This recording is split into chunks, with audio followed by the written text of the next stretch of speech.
The nigga Puff was like, yeah, like first he was amping him to get style. Then he was like, so when we gonna get the chance to, to kick it, like we could just hang out, nigga. We gotta kick it. This is Puff. Okay. He telling me we gotta kick it, and he was like, yo, why don't we like go shopping or something? I mean, like I pay for it. And I was like, what the this say? I got the away from him because I was like, this nigga like fucking. Wait, this nigga just tell me he'd take me shopping. And this is shit goes on. But there's a little fruit pop. It's a fruit pop. It's a fruit pop. Trust me. You see these little weird ass pictures and shit like that out there. You sit out there for no reason. You don't see accident pictures of me like kissing niggas. Like that doesn't happen by accident. You know what I'm saying? Like I'm telling you. I'm telling you. Look. Later you gonna find out a little shit that I be saying be real. Do you understand what I'm saying? Man, listen, I'm trying to tell you the truth. But the truth, sometimes it hurts. Right. It hurts people and they don't want to hear that shit. But I'm trying to tell you, ask me, could he take me shopping? 50 Cent has allegedly leaked information about Diddy's dark rise to fame, and it is insane the things this man did. From starting as a young radio intern to becoming a hip-hop billionaire mogul, Diddy, the founder of Bad Boy Records, built an impressive career. His influence even extended to being name-checked in popular songs like Kesha's TikTok. However, in a recent performance, Kesha made a significant change by removing Diddy from her infamous line, "Wake up in the morning feeling like P. Diddy." This alteration gains added significance when considering Kesha's own traumatic experiences with her alleged abuser, Dr. Luke.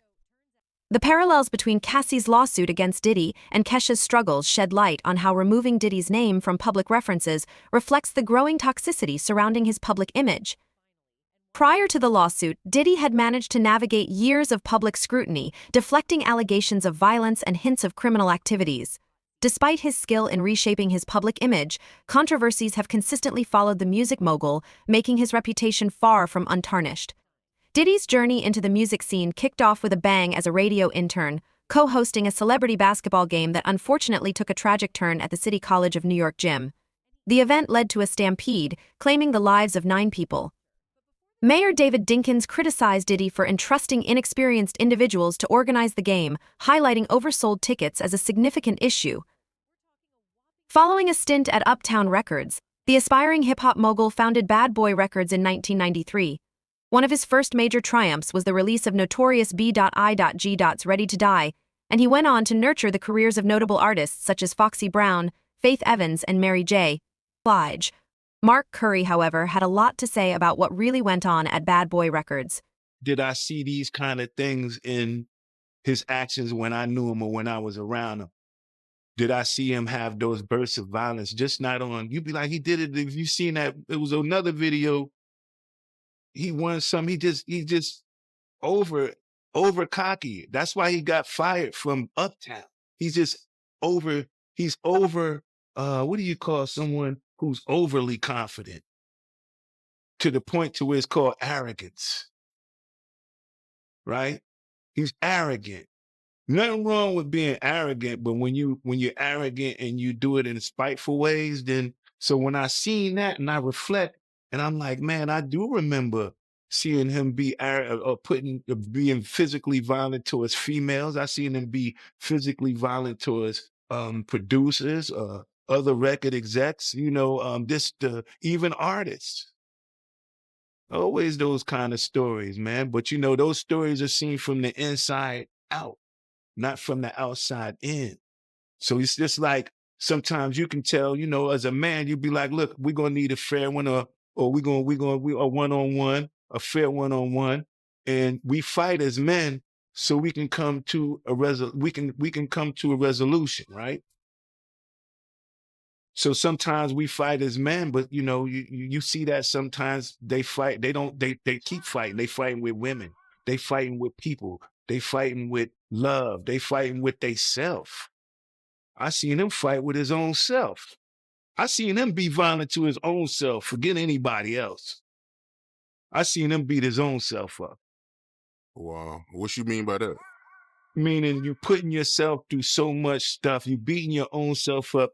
You bringing yourself down with whatever kind of things you need at that time, whether it be alcohol, whether it be pills or whatever it is that you need. Sometimes people get addicted to pills.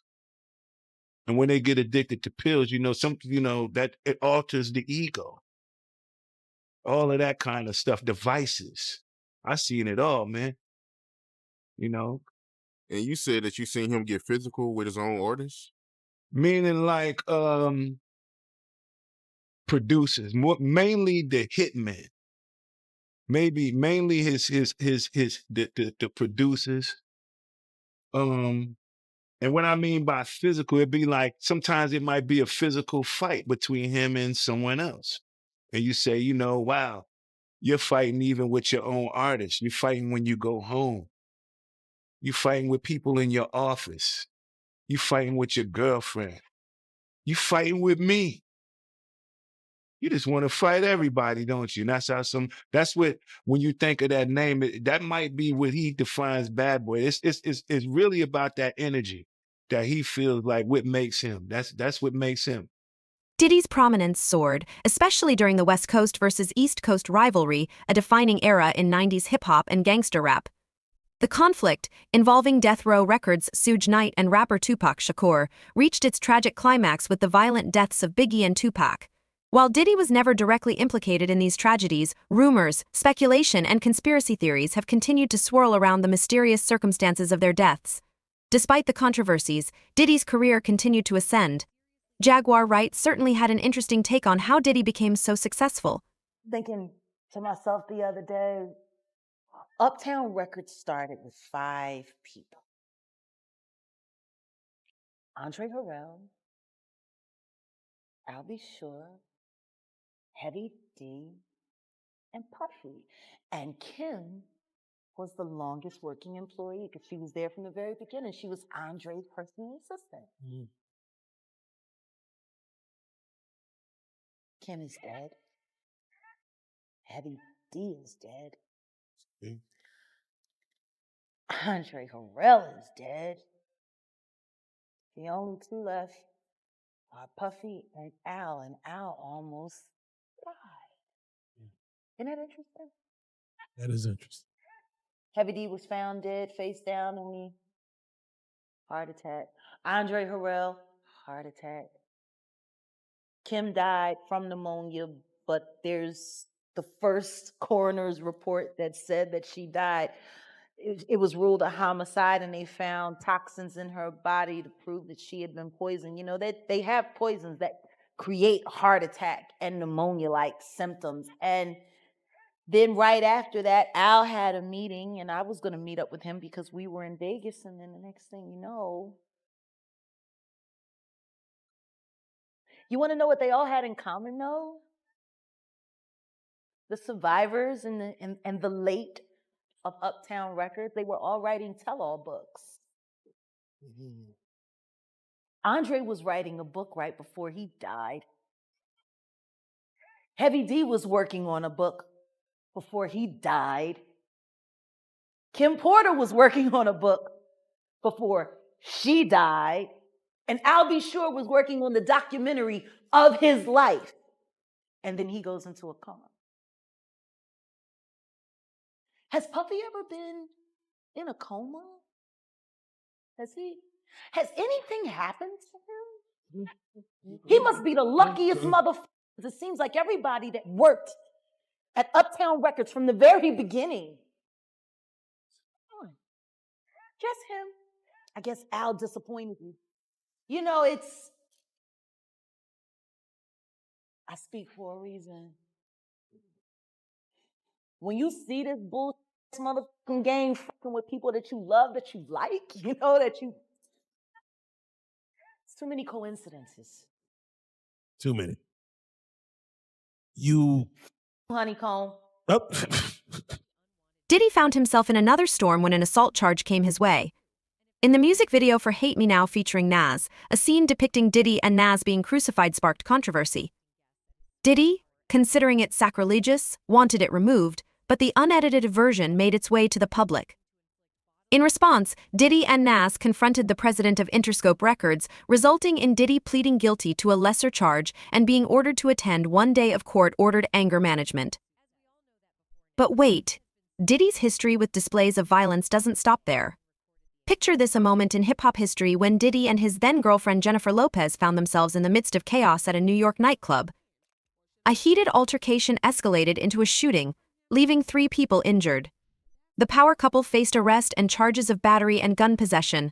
While Lopez's charges were eventually dropped, Diddy went to trial, asserting that he was a victim of the criminal justice system's bias against black men. He was acquitted, but his protégé ended up serving 9 years for assault and gun possession, claiming that Diddy had betrayed him. Since then, people have come out to confirm it was indeed Diddy who was responsible. However, according to this woman, she says that she's been telling this story consistently for years, but there's been a cover-up. And if we've learned anything from the Cassie story and the recent allegations and other lawsuits, it seems as if Diddy has a pattern of threatening people and cover-up. And she literally says that he had to end up paying her for that incident. Again, as always, these are allegations. I just want to play what she says for you, because a lot of people are saying she's been saying the same story for a very long time. A lot of this has been covered up, and this is why the public doesn't know about her story. Hey, how you doing? So, here today about this latest lawsuit with the P. Diddy, Puff Daddy, Puffy, Sean Puffy Combs, whatever you want to call him, lawsuit that has come out involving the producer Little Rod. So basically his last 2 lawsuits, or last 2 major lawsuits, the one with Cassie, she made mention that Puffy made her carry his guns into nightclubs and wherever they went.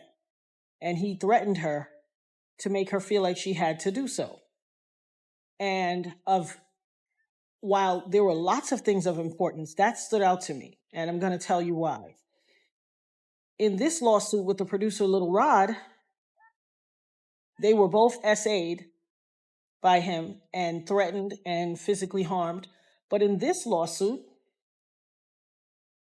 he appears to be a very young producer to me. But he said something very specific.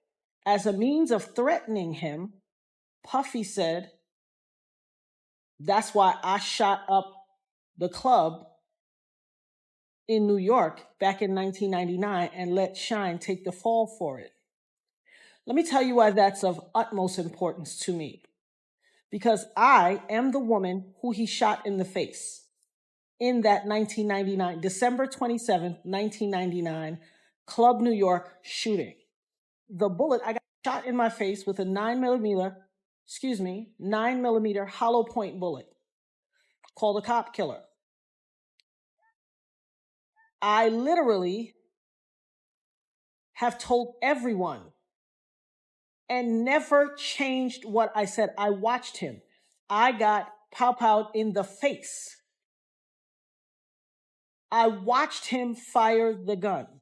I've said it all this time. Even the surgeon who did my surgery to take out part of the bullet fragments that was aspirating into my lungs and try to remove as many bullet fragments as possible, testified in the criminal trial that while they were putting me under, I was screaming, "Puffy, pew pew me in the face."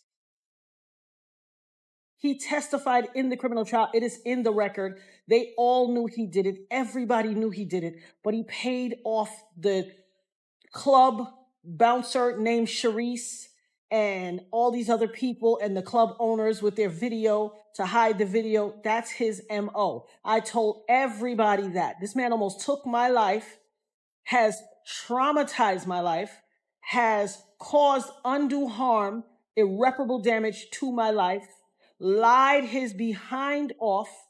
I've had all these youngins on the internet harassing me, swearing that I'm making it up that he did it. And look what he did to Little Rod. He threatened him. "Oh, you don't think I bust my gun? I shot up the club in Club New York and let Shine take the fall for it. I shot them people." Well. It only took 24 whole years for it to come out. You see this tattoo? This commemorates me getting shot. It took 24 years for him to come out and say it. I've been saying it all along, but y'all pick and choose who y'all want to believe. Oh, baby, you ain't seen nothing yet. Not only did he pew me in the face, he also set off a course of harassment against me for the past 24 years. When I tell you the things I went through, there was a time in 2017 and 2018 where I got 7 flats on my BMW. 7, the same tire, in a 2-year span. 7. You see this RICO charge that's about to come? This conspiring and pew-pewing up the club and ruining or attempting to ruin my life? As God as my witness, I will not stop until you suffer every single iota of punishment, until I have every second of recompense that you took from me. For every tear that I had to cry or my children had to cry, I am going to get $1 million back from you. I will not stop until you pay the price for what you did to my life. And for all you people out there on the internet and in cyberspace and in the far reaches of my life or the perimeters or wherever who always like, oh, she just saying that to get some. Hell, what you got to say now? What you got to say now? I had some youngins on the internet that ain't even old enough, that weren't even alive when it happened, arguing me down, cussing me out, calling me everything but a child of God. Go check Instagram. It's there. Harassing my life. Harassing me. Oh, you lying. He ain't do that to you. You just want clout. You just chasing clout. What is that to chase clout about? How is that clout chase worthy? It doesn't even make sense. Well, I guess it would make sense in this new generation, but you better believe I will have my say. Activist Tiffany Red had been working with Cassie on an album when she first met Diddy and says that she witnessed him verbally abusing her friend. Following Cassie's settlement with Diddy, Red penned an open letter in Rolling Stone about her experience. She spoke to me about the events that she says traumatized her. I don't think people understand what it's like to be traumatized by somebody famous and rich, because you can't get away from them. Tiffany Red has written for the likes of Zendaya, Jason Derulo, and Jennifer Hudson. In 2015, she became friends with Cassie while writing songs for her album. At that point, Cassie and Diddy had been together for nearly 8 years. In a lawsuit Cassie filed last month, she detailed the abuse she says Diddy committed, including physical assault. Red says although she did not know about the alleged physical assault while working with Cassie, she did witness verbal abuse on more than one occasion, one of which took place during Cassie's 29th birthday in 2015. Red says Diddy showed up at karaoke, where Cassie and a group of friends were celebrating. So he had her backed into the corner, and he was like cussing her out with his hand in her face. Later that night, Red, who was staying at Cassie's home, says she awoke to screaming. He's standing in the living room area, and she's there, and he was like, emotional singing, there you are. And I just was like, oh, he's talking to me. And I remember, I don't know if you know what his voice sounds like, but I felt like I was in the presence of his monster inside. And I remember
Congratulations, young man.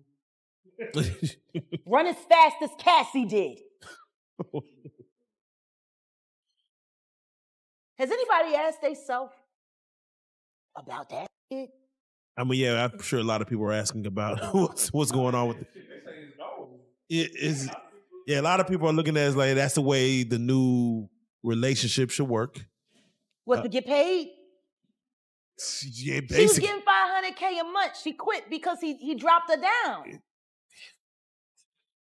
Yeah, I think that's where they're at with it now. No, but understand this. Think about this. And there are women in this room. Why would you quit? What the f is going on that 250,000 ain't enough? Ladies? Like the fact that he, I'm just saying, the fact that he cut from 500 to 200. Who the f gives a shit? 200K? Who 250K? Who turning down 250K a month? What the f is going on in that relationship that 250K ain't enough? Could see some things. That ain't worth 250K. That's got to be some dark. Like, people are not understanding that girl quit 250K. $4 million every quarter. Well, I'm sorry, $1 million every quarter. Now, she was getting $2 million a quarter, but then she got, you got going on that's so deep that it ain't worth $1 million a quarter. They told a story about Cassie one time, and she was saying someone had asked her why she cut her hair, and she was like, Diddy said he just liked it that way. And they said when she answered the question, it was like she was in a trance. Like she was just like, I just don't know. Diddy just said he would like my hair this way. And they was like so in awe, like how she didn't even have a thought about it. It was just what he wanted.